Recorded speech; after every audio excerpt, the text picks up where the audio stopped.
Are we heading into a global recession, or are we already in one?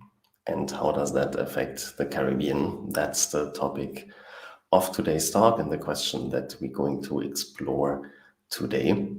But before we start, I want to encourage you to tell me if you can see and hear me loud and clear. Just want to make sure that all the tech is working and you get the best experience. As always, feel free to use the chat function to tell me where you're from, what industry you are in, and what your questions are. I will always try to answer them during the live stream. And of course, tell me your thoughts or maybe your disagreements if you have any.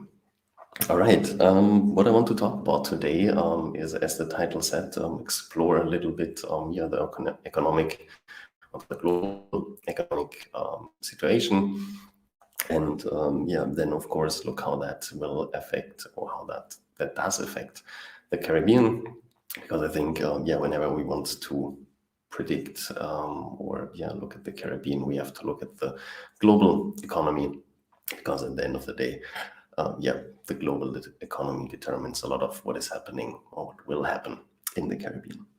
All right, that being said, I want to focus on the three, in my eyes, probably most influential economies or economic areas, namely the US, Europe, and China, and the South Pacific and Asia region. Because I think, they are going to affect or play probably the biggest role on the global stage right now. A lot of what I'm going to talk about today, I already touched on in a few live streams that I did in the past. Last year, when I talked a little bit about economic risks for the Caribbean and made some predictions there. So I want to encourage you to check that out after you watched this one.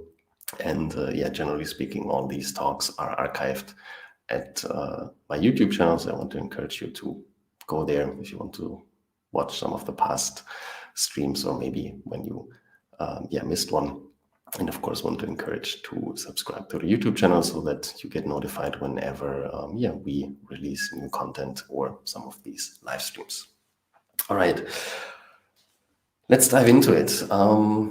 What I want to touch on are topics that I think are affecting the global economy right now. There are so much that I had to pick out a few and focus on a few. Generally speaking, I want also to encourage you to have a look at the economic outlook that the IMF released, I think yesterday, or at least this week, where they updated a lot of their predictions that they did at the beginning of this year, basically before the war in Ukraine started.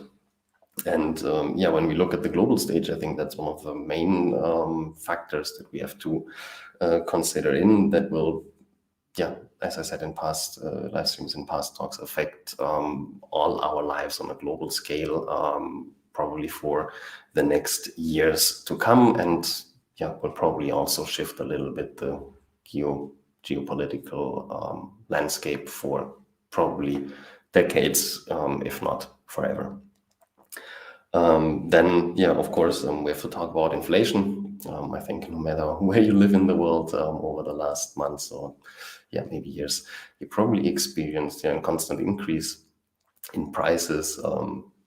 Primarily probably very fundamental things that you need to live, or the cost of living in generally increased. We're going to talk about oil and energy prices, the real estate situation in China, global interest rates and global debt rates, the inverted yield curve, what that means for the economy, or why that might be important. How the pandemic or the COVID-19 pandemic still affects China with its lockdowns, and therefore the global economy, food prices, bank defaults, civil unrest.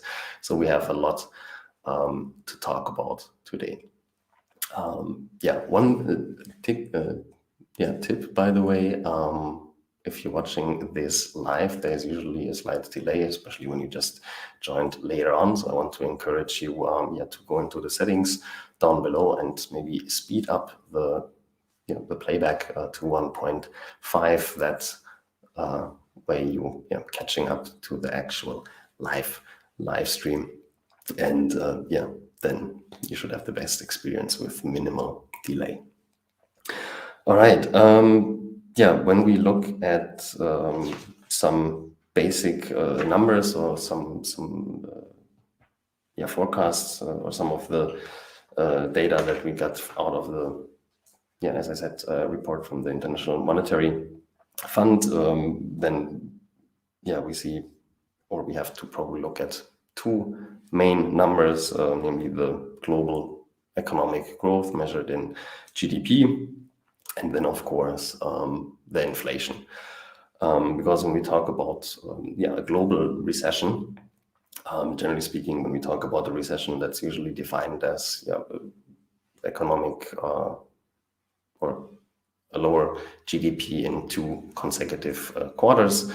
Then that's usually when we talk about a recession in a certain area or in a certain country. But when we talk about a global recession, then there are usually more factors that have to come together to actually define it as that. And on the one hand, of course, is when we see economic cool down, when the growth slows down, and we saw that from 6.1% in 2021 to now predicted 3.6% in 2022, meaning roughly 50% correction there. Keep in mind that we are still, or that the high growth numbers that we saw last year are often attributed to just base effects, meaning we had 2020 with that really nosedive of a lot of economies, meaning GDP went down.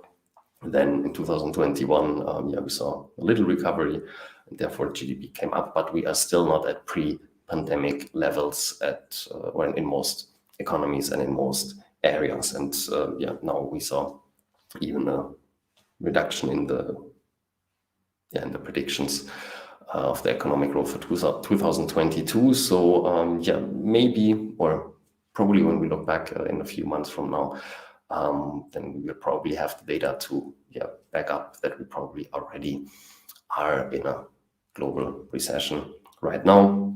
We probably just don't have the data from everywhere to back that up. Then we also are seeing rising inflation rates. Again, I talked about that already last year, but it accelerated even more over the last months. We'll talk about in a second why I think that is, or the different reasons for that. And again, when I talk about these averages, I think we always have to be very careful how we use them, because again, although we're talking about averages here, that usually means that we still have very different situations depending on what part of the global economy or what part of the planet we're looking at. So you always need to dive a little deeper into the data or the numbers, especially when you want to know how that affects your specific Caribbean country. So for example, in the advanced economies, we're seeing an inflation of 5.7% right now, and in the emerging markets or emerging countries' economies, even higher. We are there at the 8.7 mark, 8.7%. So I think it's fair to say that over the last maybe 10 years, 15 years, 20 years, we usually had inflation rates between 0 and 5%, somewhere around that line, and now we are definitely more in the 5 to 10% area. And let's talk for a second about why I think that we, on the one hand, have that economic slowdown, and on the other hand, these rising in inflation rates. I think the economic slowdown is really easy, or probably easier to explain, considering the past. Meaning, on the one hand, we're coming from the pandemic, and which hit a lot of countries really hard. And as I mentioned earlier, I had the impression last year that although, yeah, generally speaking, I think we got kind of, more or less fine through the pandemic economic-wise. We got some hiccups, but a lot of countries, a lot of governments spend a lot of money to kind of buffer that. Like 6 months ago or something like that, I already said that I had the impression that a lot of that buffer or a lot of that cushion that a lot of companies and a lot of governments built up over the last 10 years is now empty or no longer there, and all the money in the bank or all the savings are spent. A lot of governments also set laws in place or regulations in place that prevented bankruptcy or changed the bankruptcy laws a little bit so that you don't have to file for bankruptcy and can survive maybe a little longer, of course, in the hope that the economy and the business recovers before we see a lot of business going bankrupt. So that's for sure one factor that, again, we're still coming out of the pandemic situation. And then, of course, on the other side, the war in Ukraine, the attack from Russia on Ukraine in Europe, which affects probably the most important part, the worldwide energy markets, oil prices and gas prices, but also a lot of other commodities that Russia is exporting. And of course, as a second big factor on the agricultural sector, the whole global food market is directly or indirectly connected to Ukraine and Russia with food exports or with fertilizer production. And again, I talked about that in detail in one of the past live streams I did a few weeks ago. So I think these are probably the two main reasons that we see that economic pressure still building up, or that economic pressure isn't released yet on the one hand. And then on the other hand, why do we have rising inflation numbers? And again, I think there are two main factors in play here. On the one hand, as I said earlier, there is a lot of money in the system, and over the last years, governments increased their spending. Again, the global money supply was increased by enormous amounts of money was pumped into the system on the one hand, and on the other hand, we have all the supply chain problems, meaning although we have money in the system, there are just not enough products to fulfill the demand, meaning money or cash gets even more devalued because it's printed even more. And on the other hand, with the less valuable money, can buy even less products because there are just less products available on the global market. And probably these two combinations are the main reasons for inflation. Of course, we have a little different reason in the US than we have in Europe. For example, in Europe, I talked about that last year already, we saw high or really, really spiking energy prices in Europe and the UK last year. And of course, the whole Ukraine situation and Russia situation accelerated that even more. Especially Germany is very dependent on Russian gas and oil, as you probably know by now. Usually, a few weeks ago, the German government said they want to be independent from Russian gas at the end of this year.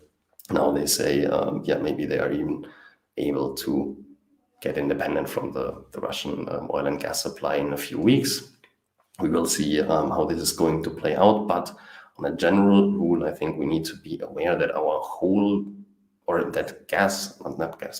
that energy prices, as a general rule of thumb, always affect the global economy and always affect global prices. Because when energy is more expensive, production becomes more expensive, shipping, transportation becomes more expensive, etc. So we have that ripple effect through the complete supply line. For example, I talked to people in the construction industry in Europe over the last weeks, where we see price increases of 30, 50%, depending on the project, just compared to pricing quotas that they got 6 months ago.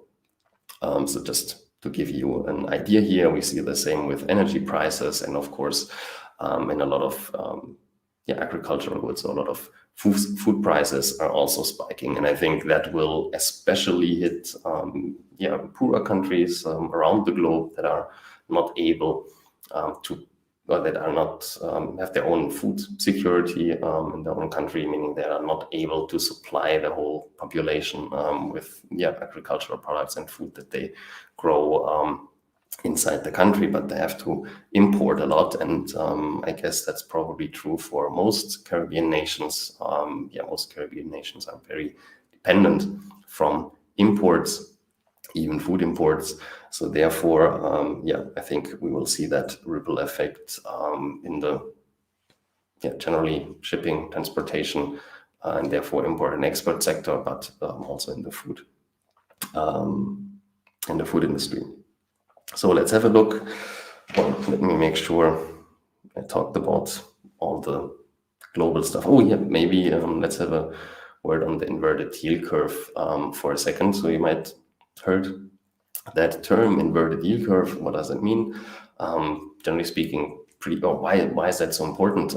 Because when we look at the past, I think basically every time over the last few hundred years, maybe with a few exceptions, whenever we saw an inverted yield curve, we saw in the next 12 to 24 months also a global recession.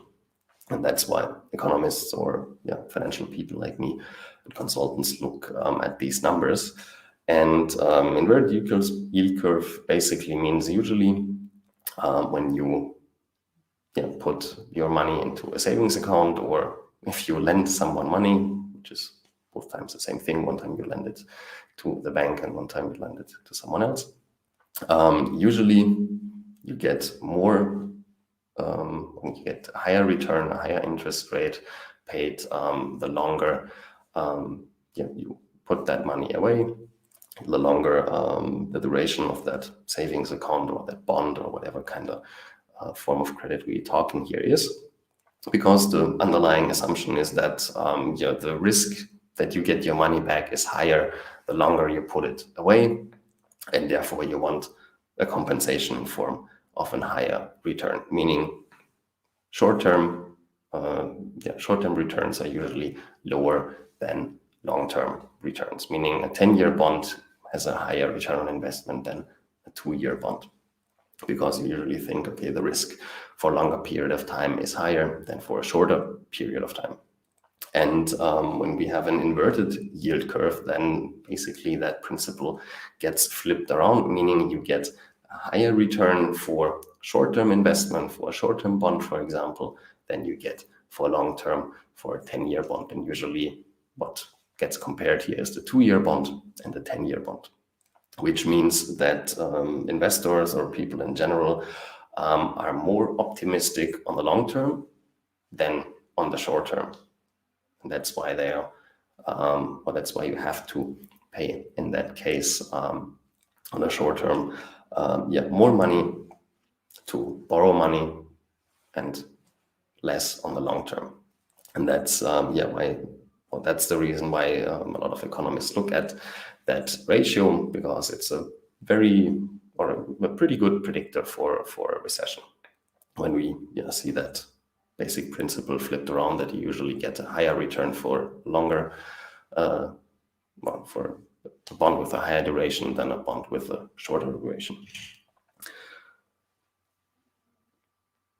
All right, let's talk about a little bit more specific about the three major areas that I was talking about, meaning China, the United States, and the European Union, because when you combine the GDPs of these economies, then they attribute for around 2/3 of the global GDP. So I think, these are probably the power horses of the global economy. So it's important to understand what is going on there.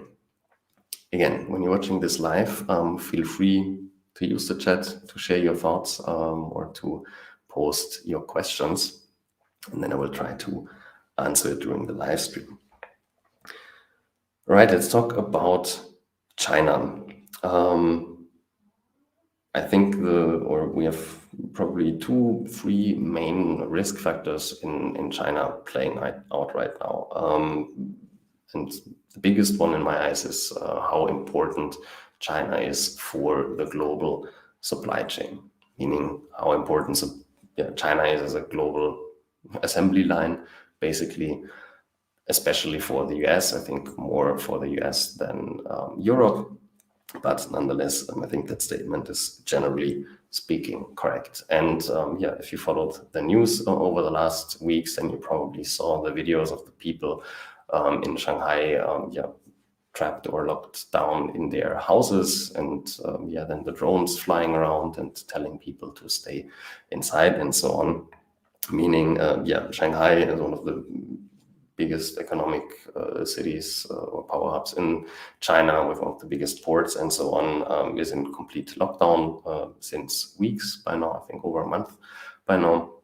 And therefore, we have the backlog that we already had in the global supply chain and the global container and shipping market is now even bigger. I think half of the world's container ships or something like that is now stuck in that area. In the Shanghai or China area. So again, because of the zero COVID policy of the Chinese government, what they think is a good idea is to shut down complete Shanghai. And I think we will see the ripple effects here for again months or if not even years to come. And again, the question is, are they going to reopen, and when are they going to do that? Because I think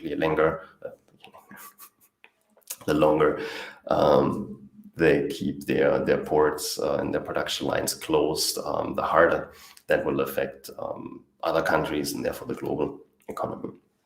And then we should not forget that we still have that looming real estate crisis in China. Especially last year, I think that was a bigger topic where Evergrande and other real estate developer defaulted on some of their debt payments. Since then, we haven't heard so much about that. So I'm a little nervous why we're not hearing more about that topic, because a lot of, or basically real estate is for most Chinese people one of the only ways to invest money or to actually build wealth or plan for their retirement. And therefore, I think when we combine that, meaning the lockdowns, the complete lockdowns in China, and the real estate crisis, which maybe completely evaporates a lot of the savings, a lot of the wealth of the people of the middle class, then I think the risk for civil unrest is constantly increasing, meaning the pressure for the government, for Xi Jinping to find a solution increases more and more. And I think that is also one of the biggest fears of the Chinese government or leadership, that civil unrests will break out. We saw that in Hong Kong a few years ago, and I think that's the biggest fear of probably every government, but even more autocratic one like the Chinese, because when you're living in a democracy, or if you have an opposition, then you are in a good position that you can always blame the opposition for everything that goes wrong in your country, and you can always get all the praise for everything that goes good or that works out if you are if you represent the government. But if you are the only leader, or if you're a quasi-dictator like Putin or like Xi Jinping in China, and you are the only person, then of course you get all the praise if everything works fine, but you also get all the complaints or get blamed for everything if things don't work out any longer. So I think that's a big fear that the Chinese government has right now, that people get I think, yeah, as long as people were happy with how things going, meaning as long as people, can live their lives, have a roof over their heads, can buy food, have a job, then they don't care so much about politics. But when they don't have uh, don't have shelter anymore, if they can't work, if they can't go outside, buy food, and so on, and if you don't have any savings anymore to have a safe retirement, then I think people, or again, the risk for civil unrest rises, and I think that's something China wants to avoid. And of course, if that happens, then that will affect the global economy even more. Let's have a look at the US. I think the US is one of the major economies that is very dependent economy-wise from China, meaning they outsourced a lot to China over the last decades, just because it was cheaper to produce there, and therefore the US has that high inflation rate because I think they suffer way more from the supply chain problems and the supply chain disruption than, for example, Europe, where the high inflation is probably primarily driven by high energy and food prices. So in the US, we see supply chain problems, inflation rates rising, and we see rising interest and therefore also rising mortgage rates. And again, I want to remember everybody that almost every major financial economic crisis over the last decades or centuries was most often kind of linked to the real estate market.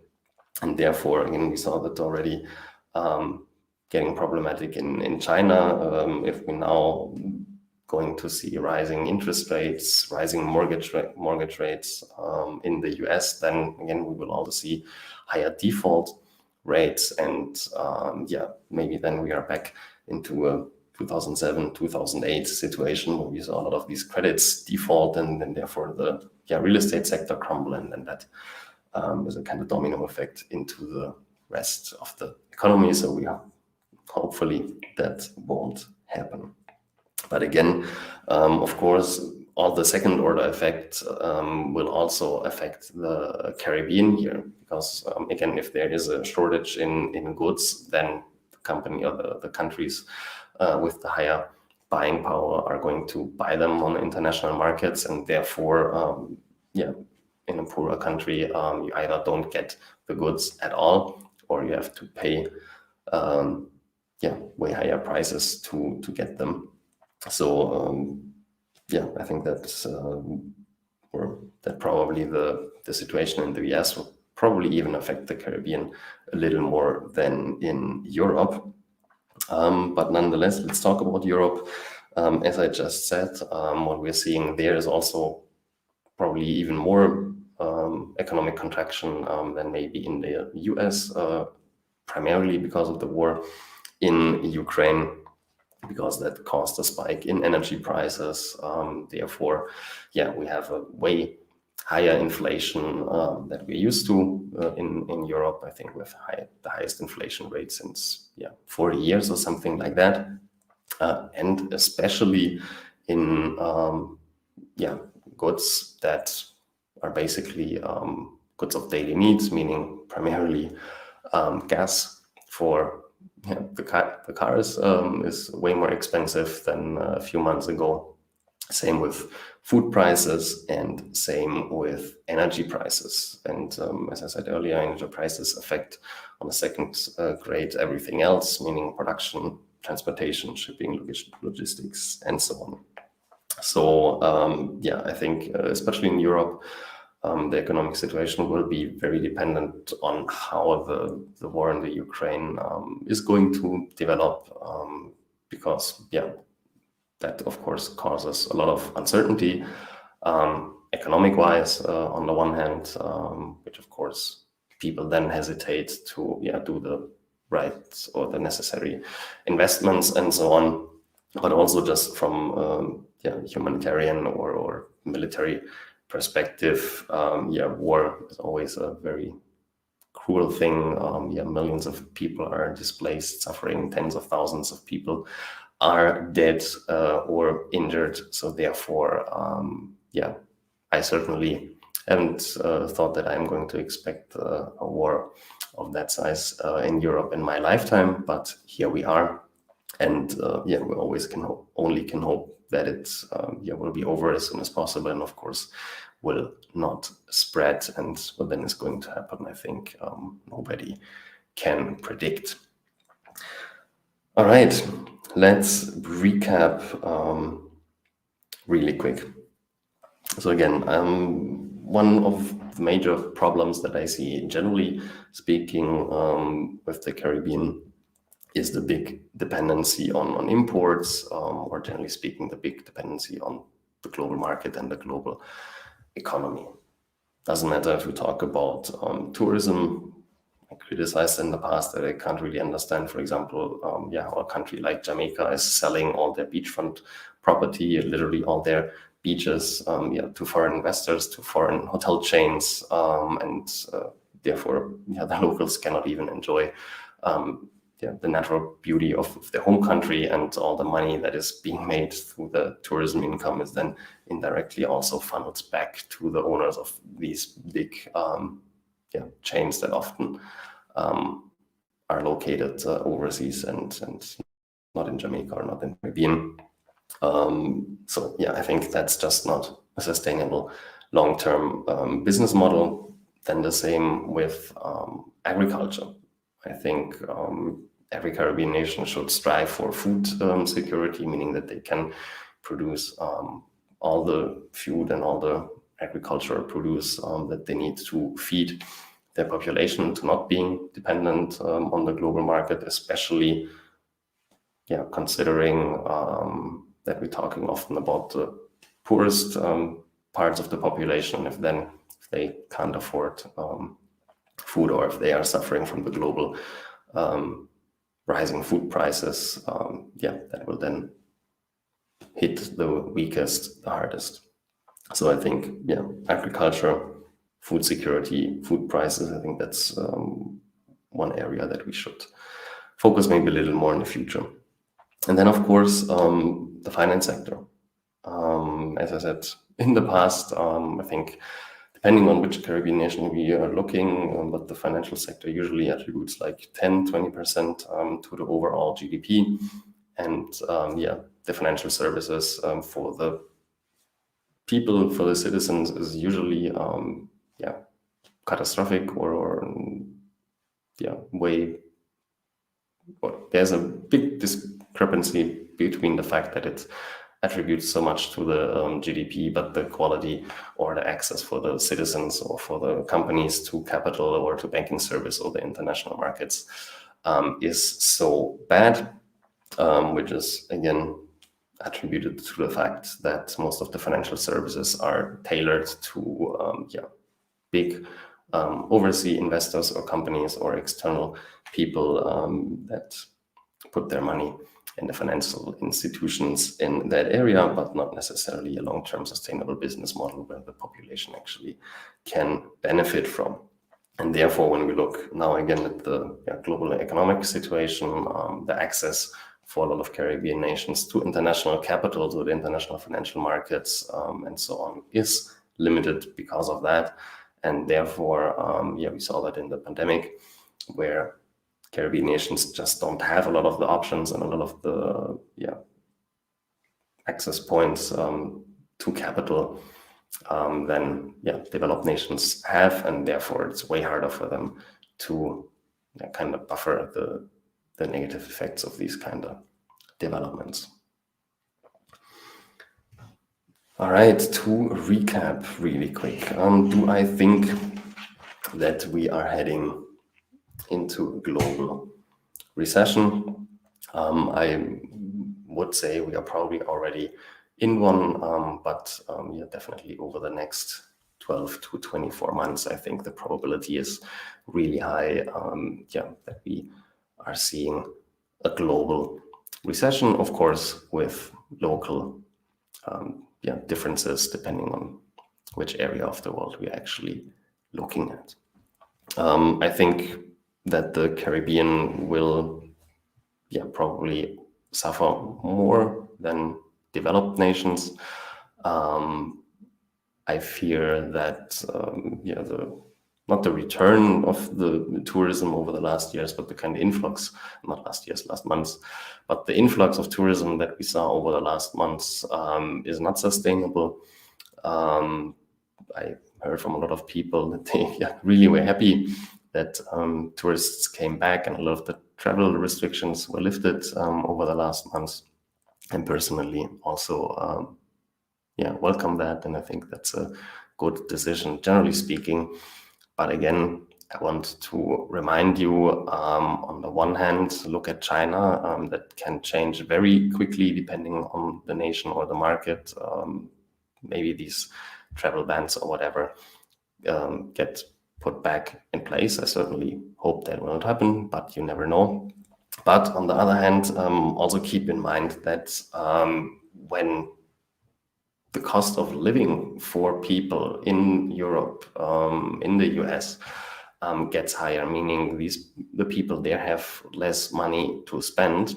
Probably one of the first things that you will reduce a little bit is, instead of flying into the Caribbean for your holiday, maybe just do a trip in your local area.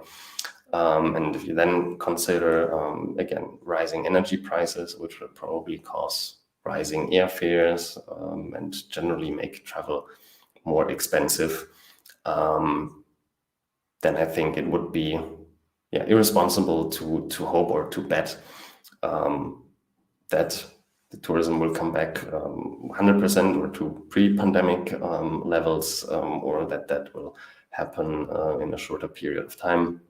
I would rather guess or predict that we will, probably stay at the levels that we're having right now, probably 50, 60, 70% of pre-pandemic levels in the tourism sector, with very high volatility during or over the next months and years to come, depending, again, how the global economy is developing.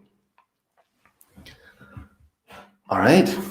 I think I talked about all major points I want to touch on.